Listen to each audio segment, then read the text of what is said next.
14واں عمل ہے چاشت کی نماز پڑھنا۔ چاشت کی نماز ہوتی ہے دن کے 10 بجے 11 بجے جب ذرا سورج طلوع ہو جاتا ہے اور پاؤں جلنے لگ جاتے ہیں گرمیوں میں، تو اس کو صلاۃ الضحیٰ کہتے ہیں، چاشت کی نماز کہتے ہیں۔ یہ وہ ٹائم ہوتا ہے جب اکثر مرد اپنے دفتروں میں چلے جاتے ہیں یا کھیتوں میں چلے جاتے ہیں یا اپنے کاروباروں میں چلے جاتے ہیں۔ اس وقت جو عورتیں اپنے خامدوں کو کاروبار پہ بھیج کے پیچھے مصلی پہ بیٹھتی ہیں اور نفل پڑھتی ہیں، اس میں اللہ نے رزق کی برکت رکھی ہے۔ اب کتنی عورتیں ہیں جو رزق میں کمی کے شکوے تو کرتی ہیں، لیکن وہ چاشت کی نماز نہیں پڑھتی کہ محنت کرنے کے لیے تو میرا خامد نکل گیا، پسینہ تو وہ بہائے گا، اب اللہ کرے کہ اس کے رزق میں برکت ہو جائے اور ہمیں اللہ تعالیٰ رزق میں آسانی فرما دے۔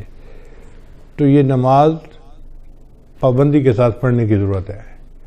ہمارے بزرگوں نے لکھا ہے کہ جو بندہ چاشت کے وقت نماز نہ پڑھ سکتا ہو دفتر کی وجہ سے یا کاروبار کی وجہ سے یا دکان کی وجہ سے، اس کو چاہیے کہ سورج نکلنے کے چند منٹ بعد جو اشراق کی نماز پڑھتے ہیں تو 2 رکعت اشراق کی نیت سے پڑھ لے اور 2 رکعت چاشت کی نیت سے اسی وقت پڑھ لے تو اس کی چاشت کی نماز ہو جائے گی۔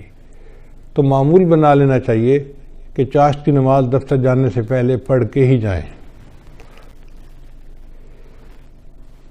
پھر 15واں عمل جس سے انسان اللہ تعالیٰ رزق کے دروازے کھولتے ہیں وہ ہے سورہ واقعہ کو پابندی کے ساتھ پڑھنا۔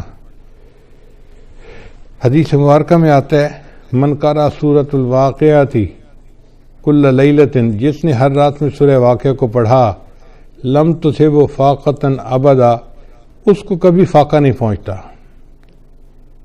عبداللہ بن مسعود رضی اللہ عنہ ایک بڑے مفتی قسم کے صحابی تھے، وہ بیمار ہو گئے۔ حضرت عثمان غنی امیر المومنین تھے، وہ ان کو ملنے کے لیے آئے۔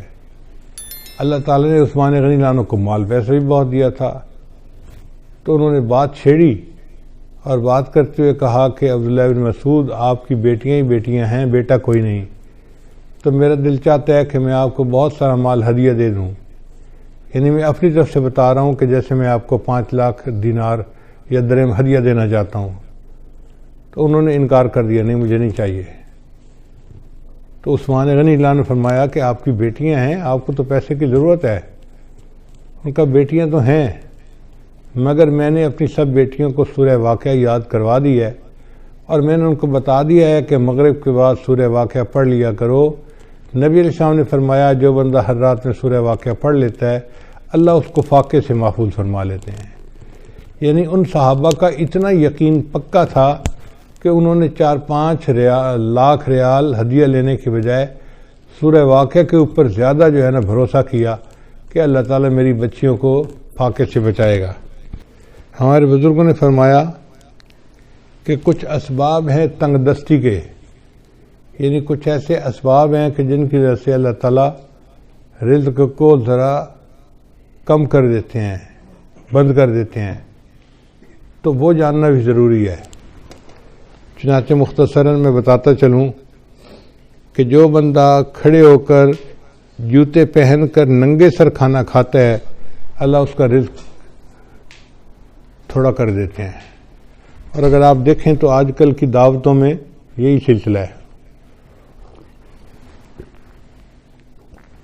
شادی بیاہ میں، ہوٹلوں میں، شادی ہالوں میں اکثر لوگ کھڑے ہو کے کھانا کھاتے ہیں، سر پہ کپڑا بھی نہیں ہوتا اور جوتے بھی پہنے ہوئے ہوتے ہیں۔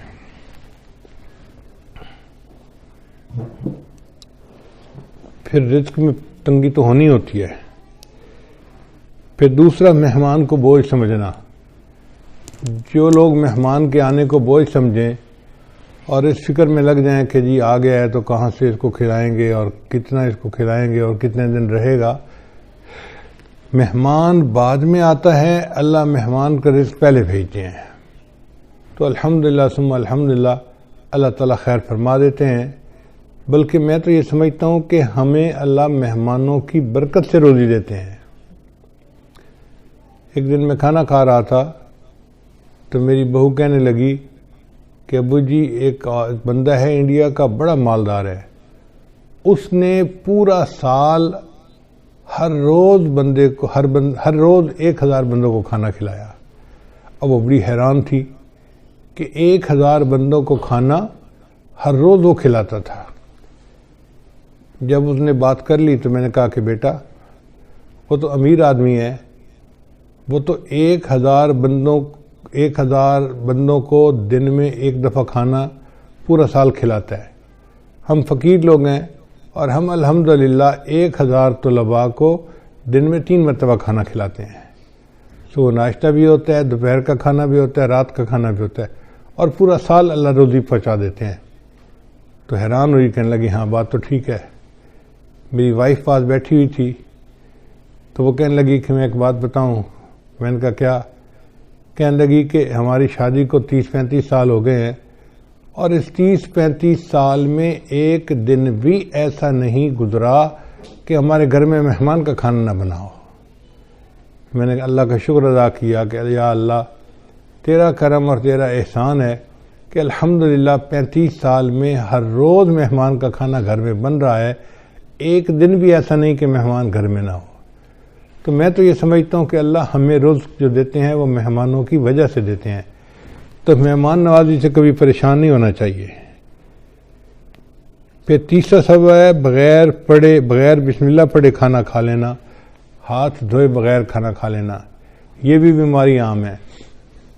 دسترخوان لگے ہوتے ہیں، نہ ہاتھ دھوئے جاتے ہیں، نہ بسم اللہ پڑھی جاتی ہے، نہ کھانے کی دعا پڑھی جاتی ہے، جس وجہ سے پھر تنگ دستی آ جاتی ہے اور رزق کے دروازے بند ہو جاتے ہیں۔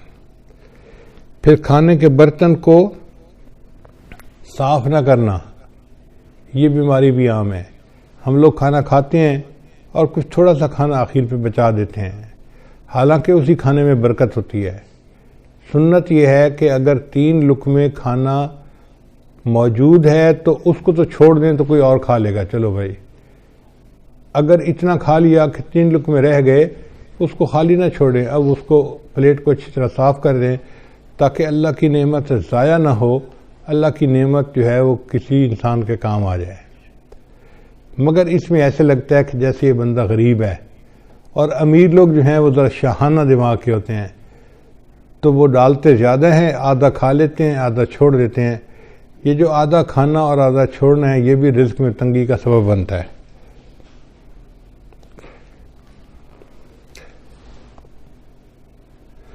اور ایک اور بات کہ بیت الخلاء میں باتیں کرنا، پہلے زمانوں میں یہ گناہ کم تھا، آج یہ گناہ زیادہ ہے، بلکہ نوجوان بچے اور بچیاں جو ادھر ادھر کالیں کرتے ہیں چھپ چھپ کے، وہ تو کئی مرتبہ جا کے بیٹھ کے بات ہی کرتے ہیں بیت الخلاء میں، پتہ ہی نہیں چلے کسی کو کہ کیا ہوا۔ بیت الخلاء میں باتیں کرنے سے فرشتوں کو بھی تکلیف ہوتی ہے اور رزق کے اندر بھی تنگی کر دی جاتی ہے۔ پھر 7واں بات ہے فقیر کو جھڑکنا۔ اگر کوئی مانگنے والا آئے تو بندہ فقیر کو جھڑکی نہ دے، چلے جاؤ بھائی یہاں سے، کہا نہیں آپ کو چلے جاؤ، سن نہیں رہے، جاتے کیوں نہیں، ایسے جھڑکی نہیں دینی چاہیے، بلکہ اگر کچھ ہے تو دے دے، اور اگر نہیں تو کہہ دے جی آپ آگے چلے جائیں۔ ہم ایک مرتبہ حرم شریف میں بیٹھے ہوئے تھے تو ایک UK کا بندہ حضرت کے پاس آیا مطاف کے اندر، کہنے لگا حضرت میں حج کے لیے آیا ہوں، لیکن یہاں مطاف میں تو مانگنے والے بہت ہیں، ہر تھوڑی دیر کے بعد کوئی فقیر آ جاتا ہے مانگنے والا، اب سمجھ نہیں آتی کہ ہم کس کو دیں اور کس کو نہ دیں۔ اگر ہم ہر کسی کو دے دیں تو ان کی تو عادت بگڑ جائے گی، تو دل چاہتا ہے کہ ان کو نہ دیں، اور اگر ہم نہ دیں تو پھر کون دے گا، تو دل چاہتا ہے دے بھی صحیح، تو اب فیصلہ کرنا مشکل ہوتا ہے۔ تو اب بتائیں کہ ہم کس کو دیں، ہمیں کیسے پتہ چلے کہ کون مستحق ہے اور کون مستحق نہیں ہے؟ حضرت نے اس کی ساری بات کو سنا اور پھر فرمایا کہ اچھا یہ بتاؤ کہ اللہ نے جو تمہیں دیا ہے تم اس کے مستحق ہو؟ اس نے کہا نہیں۔ تو حضرت نے فرمایا جب تم اس کے مستحق نہیں اور اللہ نے پھر بھی تمہیں دے دیا ہے، تم بھی اللہ کے خلق کو اپناؤ، دے دو، مستحق ہے یا نہیں یہ تمہارا مسئلہ نہیں، یہ اللہ کا مسئلہ ہے۔ تو بندہ چپ تو ہو گیا، مگر اس کے دل میں سوال تو بہرحال تھا. تو حضرت نے بھانپ لیا کہ اس کے دل میں سوال ابھی باقی ہے. تو پھر حضرت نے اس کو بات پیار سے سمجھائی. حضرت نے فرمایا کہ دیکھو وہ بندہ تمہارے پاس مانگنے آیا ہے، مان لیا کہ وہ صاحب حیثیت ہے اور عادتاً مانگ رہا ہے، تم اسے اس لیے دے دو کہ اللہ کا شکر ادا کرو کہ اللہ تو نے مجھے دینے والوں میں سے بنایا، لینے والوں میں سے نہیں بنایا. یہ بھی تو ہو سکتا تھا اللہ تجھے اس کے حال میں ڈال دیتا اور تو لوگوں سے مانگتا پھرتا. تو اللہ تعالیٰ کی اس نعمت کا شکر ادا کرتے ہوئے دے دیا کرو کہ اللہ تو نے مجھے لینے والا نہیں، تو نے مجھے دینے والا بنایا ہے، میں تیرے نام پہ دے رہا ہوں. اس پہ اس کے دل کے اندر تسلی ہو گئی اور اس نے حضرت کے ماتھے کا بوسہ لیا اور خوش ہو کے واپس چلا گیا. تو اس لیے اگر کوئی فقیر آئے تو اس کو جتنا دے سکتے ہیں دیں، اور اگر نہیں دے سکتے تو پیار سے کہیں جی آپ آگے چلے جائیں.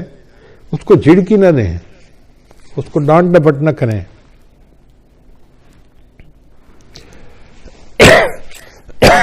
پھر مغرب کی نماز کے بعد بلا عذر جو بندہ سو جاتا ہے، اس سے بھی رزق کے اندر برکت کم کر دی جاتی ہے. اگر کوئی بیمار ہے یا کوئی عذر ہے تو اس میں تو شریعت اجازت دیتی ہے، لیکن عادت بنا لینا اس کو شریعت نے منع کیا ہے. مغرب کے بعد بلا عذر نہیں سونا چاہیے. پھر جو بندہ نماز قضا کر دیتا ہے اللہ تعالیٰ اس کے رزق کو تنگ کر دیتے ہیں. عورتیں بالخصوص، نیک عورتیں بھی نمازیں قضا کر بیٹھتی ہیں. پتہ ہے کیوں؟ سوچتی رہتی ہیں مہمان آئے ہیں، میں ان کو پہلے چائے بنا کے دے دوں پھر نماز پڑھ لیتی ہوں. اب وہ چائے بنا کے دینے میں اتنا کام لمبا ہو جاتا ہے کہ نماز کا ٹائم نکل جاتا ہے، ان کو یاد ہی نہیں ہوتا. یاد اس وقت آتا ہے جب اگلی نماز کا وقت شروع ہو چکا ہوتا ہے. یا یہ سوچتی رہتی ہیں کہ میں بچے کو نہلا لوں، بچے کھانا کھلا لوں، بچے کو پتہ کر لوں، بچے کو نہلا لوں اور پھر نماز پڑھوں گی. یہ جو پھر کا مسئلہ ہے نا، نماز قضا کرنے کی بنیاد یہی ہے. نماز کو کبھی پھر پہ نہیں رکھنا چاہیے. ابھی پہلے نماز پڑھیں، بعد میں جو کرنا کریں. اس لیے جب نماز کا وقت ہو جائے تو نماز پڑھیں اور اس کے بعد جو کرنا ہے کریں. نماز کو کبھی آئندہ پہ نہ چھوڑیں. کیا پتہ چند سانس مزید ہیں بھی صحیح کہ نہیں.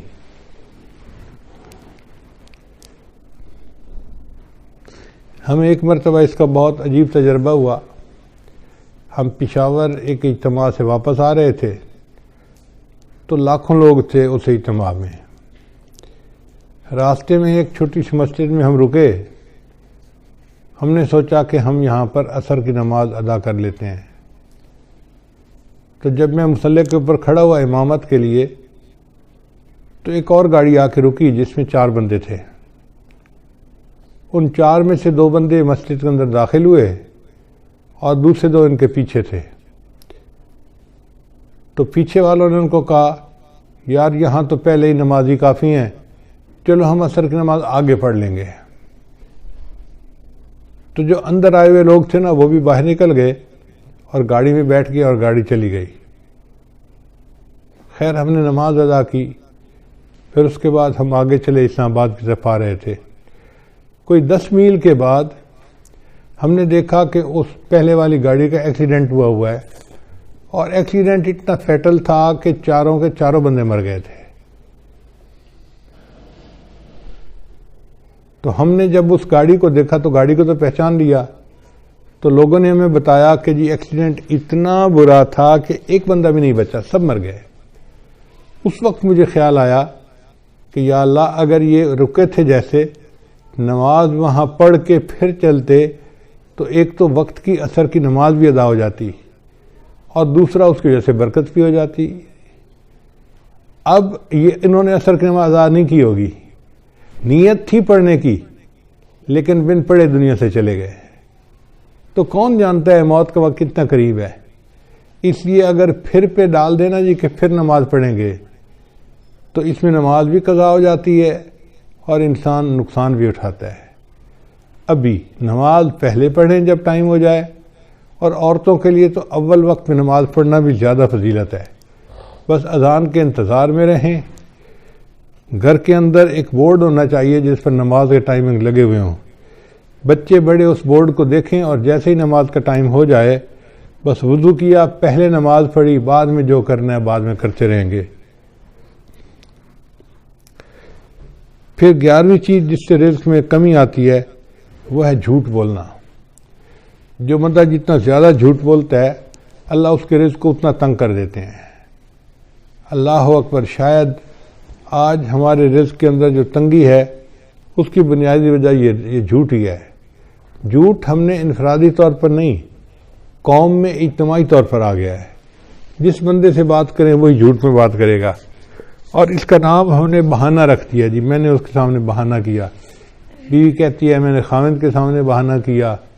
بیٹا کہنا ہے میں نے ابو کے سامنے بہانہ کیا. شاگرد کہتے ہیں میں نے استاد کے سامنے بہانہ کیا. حالانکہ یہ بہانہ صریح جھوٹ ہوتا ہے اور اس جھوٹ سے بچنے کی ضرورت ہے.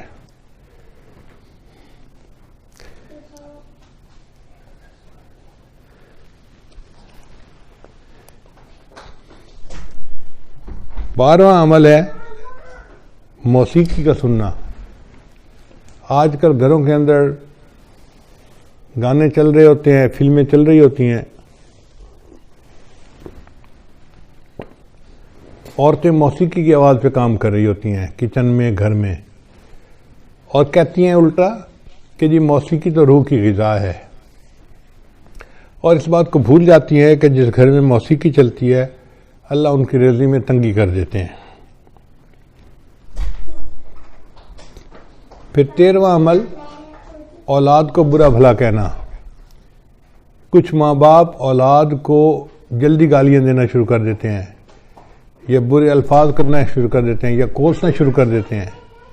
تو جو اولاد کو برے الفاظ کہیں گے یا کوسیں گے ان کے رزق کو اللہ تعالیٰ ویسے ہی تنگ کر دیں گے. 14واں عمل قرآن مجید کو بلا وضو ہاتھ لگانا. قرآن مجید اللہ کا کلام ہے، لا یمسہ الا المطہرون. اس کو ہاتھ نہیں لگا سکتا مگر وہ جو پاک ہو. تو ہمیں چاہیے کہ ہم باوضو ہو کے اس کو ہاتھ لگائیں. اگر بے وضو ہاتھ لگائیں گے تو رزق کے اندر کمی آ جائے گی. پھر 15واں عمل جس سے رزق میں کمی آتی ہے نامحرم کو دیکھنا. یہ بد نظری کی عادت آج اتنی عام ہو گئی ہے، چاہے آتے جاتے بازار میں دیکھے، گلی میں دیکھے، سکرین کے اوپر دیکھے، سیل فون کے اوپر دیکھے، عورت کو دیکھے یا عورت کی تصویر کو دیکھے، بات ایک ہی ہے. تو نامحرم کو دیکھنے سے اللہ تعالیٰ رزق میں تنگی فرما دیتے ہیں. اور 16واں عمل جس سے کہ انسان کے رزق میں تنگی آ جاتی ہے اہل و عیال کے ساتھ لڑتے رہنا. میاں بیوی جو ہر وقت ایک دوسرے کے ساتھ بات بات پہ بحث کرتے ہیں، دلیلیں دیتے ہیں، لڑتے جھگڑتے ہیں، تو یہ میاں بیوی کی لڑائی جھگڑے میں اللہ ان کے رزق کو تنگ کر دیتے ہیں. اب ایک طرف سے لڑائیاں بھی ختم نہیں ہوتی اور دوسری طرف رزق کی کمی کے شکوے بھی ختم نہیں ہوتے. بھئی اتفاق میں برکت ہے. آپ محبت پیار سے زندگی گزاریں تو اللہ تعالیٰ رزق کی پریشانی کو دور کر دیں گے. اللہ تعالیٰ ہمارے ایمان کی حفاظت فرمائے اور ہمیں اس دنیا میں اللہ تعالیٰ ایمان کے ساتھ جینے اور ایمان کے ساتھ مرنے کی توفیق عطا فرمائے. وآخر دعوانا ان الحمد للہ رب العالمین.